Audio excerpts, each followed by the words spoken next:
ओम नमो भगवते वासुदेवाय नमः। आप सभी का मेरे YouTube चैनल भक्ति सागर में पुनः स्वागत है। आज के अपने इस वीडियो में हम भगवत गीता के पंचम अध्याय के महात्म्य का स्मरण करेंगे तथा जानेंगे इस पाठ के स्वर्ण का क्या महत्व है। साथ ही पौष मास में सूर्य भगवान की कृपा प्राप्त करने के लिए सूर्य चालीसा एवं सूर्य भगवान की आरती भी करेंगे। आज का अपना वीडियो शुरू करने से पहले आप सभी से विनम्र प्रार्थना है, पौष मास में भगवान विष्णु तथा सूर्य भगवान की विशेष कृपा प्राप्त करने के लिए तथा प्रभु भक्ति से लगातार जुड़े रहने के लिए कृपया मेरे चैनल को सब्सक्राइब अवश्य करें। वीडियो यदि पसंद आता है तो लाइक एंड शेयर भी करें।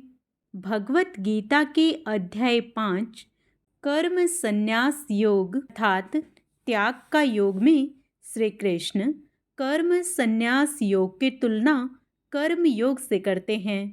वे कहते हैं हम दोनों में से कोई भी मार्ग चुन सकते हैं क्योंकि दोनों ही एक ही मंजिल पर ले जाते हैं।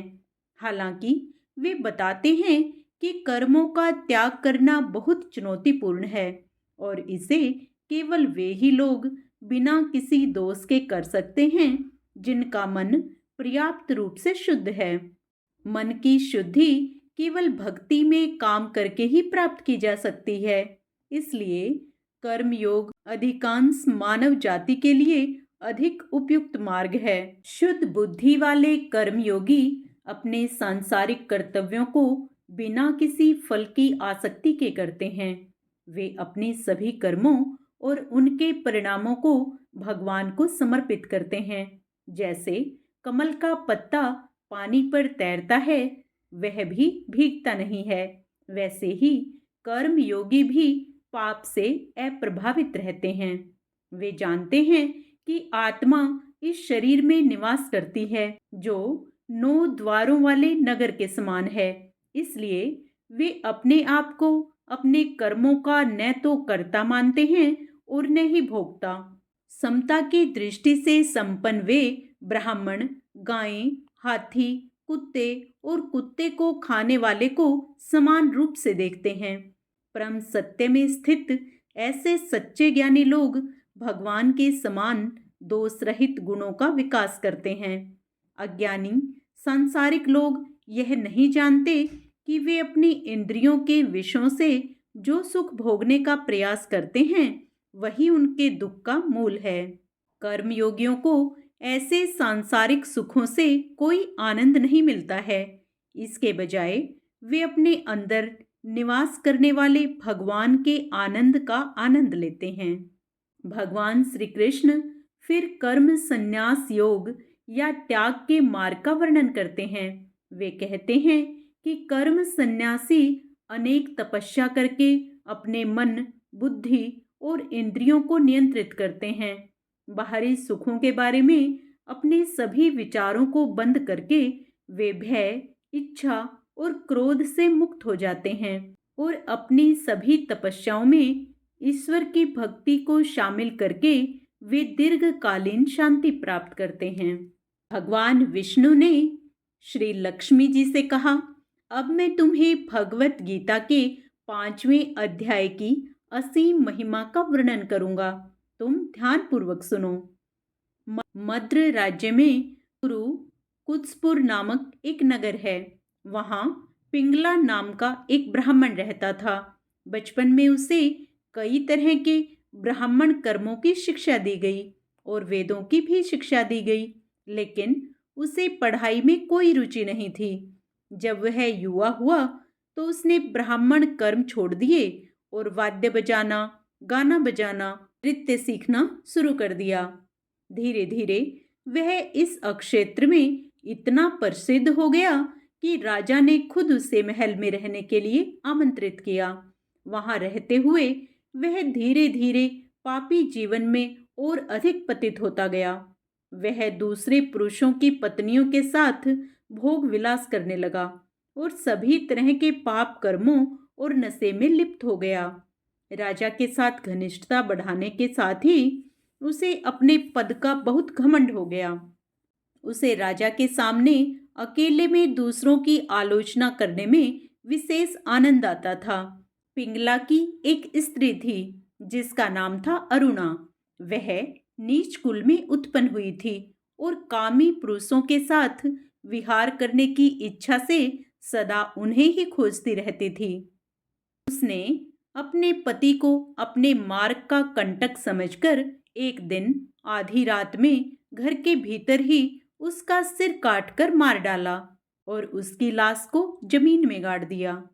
मृत्यु के पश्चात पिंगला नरक के सबसे गहरे अक्षेत्रों में गिर गया और वहां लंबे समय तक दुख झेलने के बाद उसने एक गिद्ध के रूप में जन्म लिया। अरुणा को भी अंत में यौन रोग हो गया और उसका युवा शरीर बहुत जल्द ही कुरूप और बदसूरत हो गया। जब वह मर गई तो वह नरक में चली गई और लंबे समय तक दुख झेलने के बाद उसने एक मादा तोते का शरीर प्राप्त किया। एक दिन वह तोता भोजन की तलाश में इधर उधर भटक रहा था। इस बीच गिद्ध ने, जो अपने पिछले जन्म में पिंगला था, मादा तोते को देखा और अपने पिछले जन्म को याद करके और यह समझकर कि यह तोता उसकी पत्नी ही थी, अपनी तीखी चोंचों से उस पर हमला कर दिया। तोता एक मानव खोपड़ी में भरे पानी में गिर गया और डूब गया। तभी एक शिकारी आया और उसने गिद्ध पर तीर चला दिया। गिद्ध गिर गया और उसका सिर उस खोपड़ी के पानी में गिर गया और वह भी डूब गया। तब यमराज के दूत आए और उन्हें मृत्यु लोक ले गए। उस समय वे अपने पूर्व जन्म के पाप याद करके अत्यंत भयभीत हो गए। जब वे दोनों यमराज के सामने आए तो यमराज ने उनसे कहा, अब तुम दोनों सभी पापों से मुक्त हो गए हो और तुम वैकुंठ जा सकते हो। जब पिंगला और अरुणा ने यह सुना तो उन्होंने यमराज से पूछा कि उन जैसे दो पापी व्यक्तियों को वैकुंठ जाने का अधिकार कैसे प्राप्त हुआ। यमराज ने उत्तर दिया, गंगा नदी के तट पर भगवान विष्णु का एक महान भक्त रहता था जिसका नाम वट था। वह वासना और लालच से मुक्त था। वह प्रतिदिन भगवत गीता के 5वें अध्याय का पाठ करता था और जब वट ने अपना शरीर त्याग दिया तो वह सीधे वैकुंठ चला गया। भगवत गीता के 5वें अध्याय का प्रतिदिन पाठ करने के कारण उसका शरीर पूरी तरह से शुद्ध हो गया और उस भक्त के शरीर की खोपड़ी के संपर्क में आने के कारण आप दोनों को वैकुंठ की प्राप्ति हुई है। यह भगवत गीता के 5वें अध्याय की महिमा है। भगवान विष्णु ने कहा, प्रिय लक्ष्मी, जब उन दोनों ने यमराज से भगवत गीता की महिमा सुनी तो वे बहुत प्रसन्न हुए तथा पुष्प विमान में बैठकर वैकुंठ धाम को चले गए। जो कोई भी भगवत गीता के 5वें अध्याय को सुनता है, चाहे वह सबसे बड़ा पापी ही क्यों ना हो, उसे वैकुंठ की प्राप्ति अवश्य होती है। पौष मास में सूर्य उपासना का विशेष महत्व है। आइए इसी श्रृंखला में हम सूर्य चालीसा का पाठ करते हैं। श्री रवि हरत हो घोरतम, अगिनत किरण पसारी, वंदन करूं तव चरणन में, अर्घ देऊं जलधारी। सकल सृष्टि के स्वामी हो, सचराचर के नाथ, निस्दिन होत तुमसे ही, होवत संध्या प्रभात। जय भगवान सूर्य तमहारी, जय खगेश दिनकर शुभकारी। तुम हो सृष्टि के नेत्र स्वरूपा, त्रिगुणधारी त्रैवेद स्वरूपा। तुम ही करता पालक संहारक, भुवन चतुर्दश के संचालक। सुंदर बदन चतुर्भुजधारी, रश्मि रथी तुम गगन विहारी। चक्र शंख और श्वेत कमल धर, वर मुद्रा सोहत चोटे कर। शीस मुकुट कुंडल गल माला, चारु तिलक तब भाल विशाला, सप्त अश्वरथ अति द्रुतगामी, अरुण साथी गति अविरामी, रक्त वरुण आभूषण धारक, अति प्रिय तोहि लाल पदारथ, सर्वात्मा कहे तुम्हें ऋग्वेदा, मित्र कहे तुमको सब वेदा, पंचदेवों में पूजे जाते, मन वांछित फल साधक पाते, द्वादश नाम जाप उद्धारक, रोग शोक और कष्ट निवारक, माँ कुंती तब ध्यान लगायो, दानवीर सुत करण सो पायो, राजा युधिष्ठिर तब जस गायो, अक्षय पात्र वो वन में पायो, शस्त्र त्याग अर्जुन अकुरायो, बन आदित्य हृदय से पायो, विंध्याचल तब मार्ग में आयो, हाहाकार तिमिर से छायो, मुनि अगस्त्य गिरि गर्व मिटायो, निज तप बल से विंध्य नवायो, मुनि अगस्त्य तब महिमा गाई, सुमिर भय विजय रघुराई, तो हे विरोक मधुर फल जाना, मुख में लिन्ही तो हे हनुमाना, तब नंदन शनि देव कहावे, पवन के सुत शनि तीर मिटावे, यज्ञ व्रत स्तुति तुम्हारी कीन्ही, भेंट शुक्ल यजुर्वेद की दिन्ही, सूर्यमुखी खरितर तब रूपा, कृष्ण सुदर्शन भानु स्वरूपा, नमन तो हे ओंकार स्वरूपा, नमन आत्मा और काल स्वरूपा, दिग दिगंत तब तेज प्रकाशे, उज्ज्वल रूप तुम्ही आकाशे, दस दिगपाल करत तब सुमिरन, अंजलि नित्य करत हैं अर्पण, त्रिविधि ताप हरता तुम भगवन, ज्ञान ज्योति करता तुम भगवन, सफल बनावे तब आराधना, गायत्री जप सरल है साधना, संध्या त्रिकाल करत जो कोई, पावे कृपया सदा तब वो ही, चित्त शांति सूर्याष्टक देव, व्याधि अपाधि सब हर लेव, अष्टदल कमल यंत्र शुभकारी, पूजा उपासन तब सुखकारी, माघ मास सुद सप्तमी पावन, आरंभ हो तब शुभ व्रत पालन, भानु सप्तमी मंगलकारी, भक्ति दायिनी दोषणहारी, रविवासर जो तुमको ध्यावे, पुत्रादिक सुख वैभव पावे, पाप रूपी पर्वत के विनाशी, व्रज रूप तुम हो अविनाशी, राहुआन तब ग्रास बनावे, ग्रहण सूर्यता को लग जावे, धर्म दान तप करते हैं साधक, मिटत राहु तब पीड़ा बाधक, सूर्य देव तब कृपा कीजे, दीर्घ आयु बल बुद्धि दीजे, सूर्य उपासना कर नित ध्यावे, कुष्ठ रोग से मुक्ति पावे, दक्षिण दिशा तोरी गति जावे, दक्षिणायन वो ही कहलावे, उत्तर मार्गी तोरो रथ होवे, उत्तरायण तब वो कहलावे, मन और वचन कर्म हो पावन, संयम करता भलित आराधना, भरत दास चिंतन करत, घर दिन कर तब ध्यान, रखियो कृपया इस भक्त पे तुम्हारी सूर्य भगवान। ओम सूर्याय नमः। अब हम सूर्य देव को प्रसन्न करने के लिए आरती करेंगे। ओम जय सूर्य भगवान, जय हो दिनकर भगवान,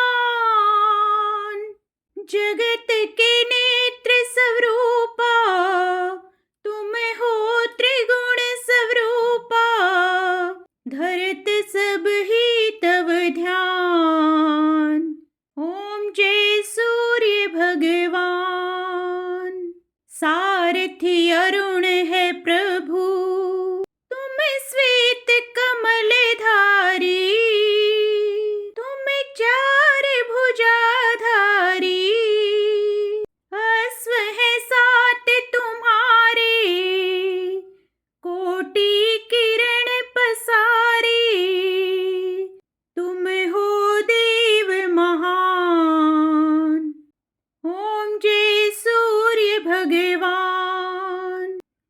प्राचा काल में जब तुम उदया चले आते,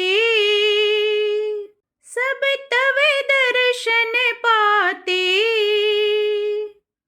फैलाते उजियारा, जागता तव जग सारा, करें सब तव गुणगान। ओम जय सूर्य भगवान। संध्या में भुवनेश्वर अस्ता चले जाते,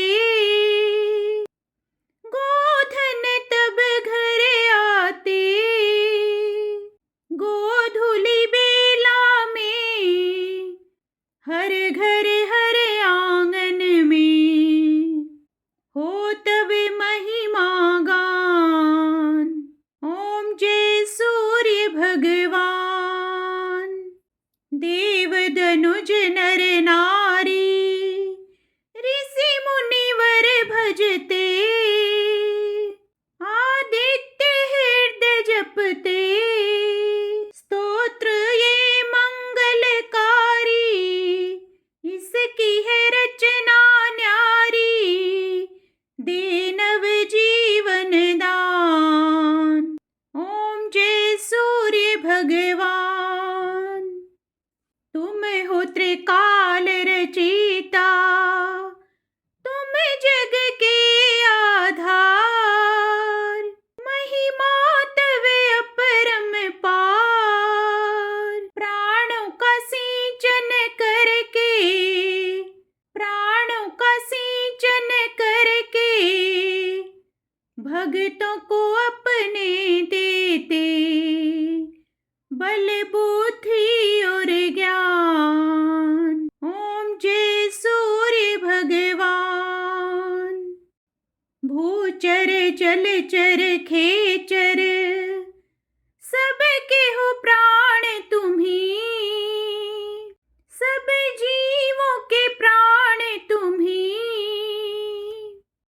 वेद पुराण बखाने, धर्म सभी तुम्हें माने, तुम ही सर्वशक्तिमान। ओम जय सूर्य भगवान। पूजन करती दिशाएं, पूजे 10 दिग्पाल, तुम भुवनों के प्रतिपाल। ऋतुएं तुम्हारी दासी, तुम शाश्वत अविनाशी, शुभकारी अंशुमान। ओम जय सूर्य भगवान। ओम जय सूर्य भगवान। जय हो दिनकर भगवान। जगत के नेत्र स्वरूपा, तुम हो त्रिगुण स्वरूपा, धरत सब ही तव ध्यान।